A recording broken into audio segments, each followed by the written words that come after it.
நம்ம சொல்றத வந்து கனெக்ட் பண்ணோம்னா ஒரு இங்கிலீஷ் வேர்ட் வரும். half a circle, full a circle, half a circle a, half a circle, full a circle slash a.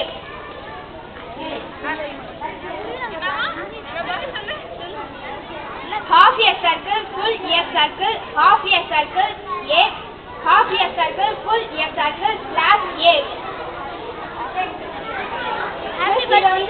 இத வந்து கனெக்ட் பண்ணோம்னா இதுல இருந்து ஒரு வேர்ட் எடுத்து நம்ம கனெக்ட் பண்ணோம்னா அது வந்து ஒரு இங்கிலீஷ் வேர்ட் வரும். அது எல்லாருக்குமே ரொம்ப பிடிக்கும்.